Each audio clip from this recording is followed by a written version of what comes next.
Hey guys, it's Oluvids, and today I want to talk about a demo I've been trying out for this new game called 100 Line Last Defense Academy. Now right now is a really good time for RPGs. I mean, we just had Expedition 33 coming out, but there was another new release that kind of went under the radar, and that is this game. It's a tactical RPG made by the creator of Danganronpa, and as someone who does have a little bit of experience with the series, I was curious to see what this game has to offer. Seeing as how this was the guy's big passion project, I decided to try out the demo, and I was not disappointed. So now I'll tell you the first impressions of the game and why you should give the demo a try. So this doesn't involve classmates murdering each other, but the game does primarily take place at a school. For reasons that are unknown, these monsters that cause humanity to live in domes really want to get inside the school you're in. We got a mascot looking guy called Sirei, who basically drafts a bunch of teenagers into being his soldiers to defend the academy using a special power called Hemo-Anima. It's not entirely clear what it is that's so important inside the school, but it basically determines the fate of humanity. And I should mention that, yeah, before being drafted, they lived in domes to shield them from post-apocalyptic world that they lived in. So humanity is already in a pretty bad spot. Anyway, the gameplay loop involves living your life at this school for 100 days. Some days are going to have intruders that try to bust in, and other days you're just hanging out and getting to know your classmates. You can also explore facilities, do some training or crafting, or even explore ruins that lay outside the school. If you're a fan of Persona, you may be into the normal non-combat activities. The guy you play as is someone who's a defined character who generally is a normal guy surrounded by a bunch of wacky, weird guys. As far as I'm aware, no one in this group knows each other aside from these siblings. So it'll be rewarding to really spend time to find out who each of these characters really are. Doing these activities will give you academic points, which you'll need to upgrade your attacks during battle sections. Speaking of battles, let's talk about that a bit. As I said, this is a tactical RPG, so you'll be placing units on the map and moving them around to attack enemy units. What's interesting about this one is how it handles attacks and the stat scaling. Unlike Fire Emblem, when you choose to attack, you also do the movement all in one go. You'll have a lot more of a variety of ranges for your attacks too. They won't all be a single square, but it could be a line or it could be a cross. In terms of the scaling, you'll notice that all of the numbers are actually pretty low on the HP and the attack power.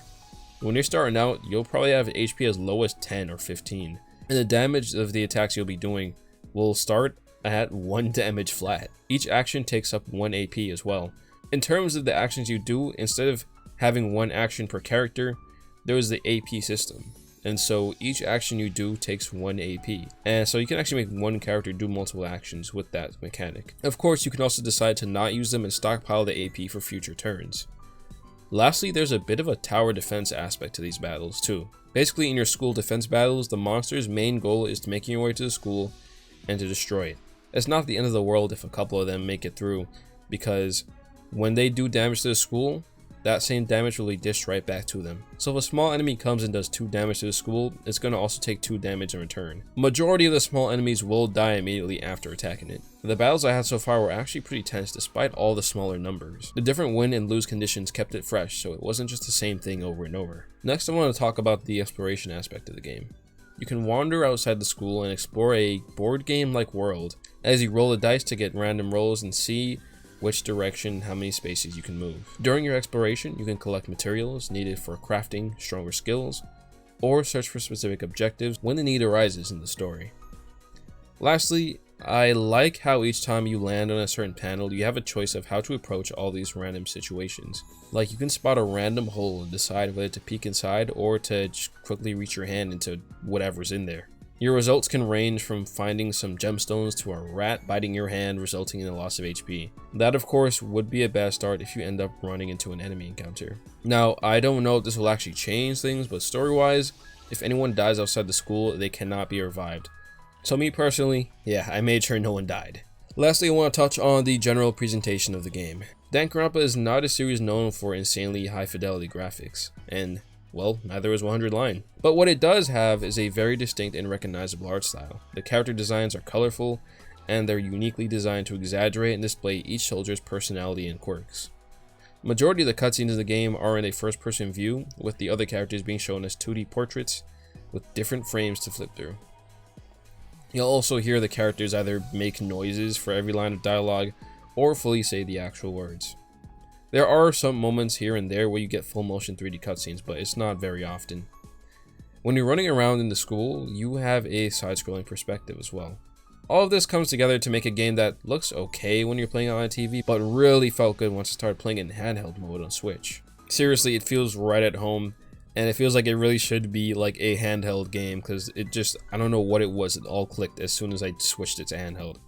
Anyway, if you're someone who's played the Realms with your Persona, you kind of are familiar with this type of presentation, and yeah, you'll feel right at home here. In terms of the presentation, the last thing I want to talk about is the music.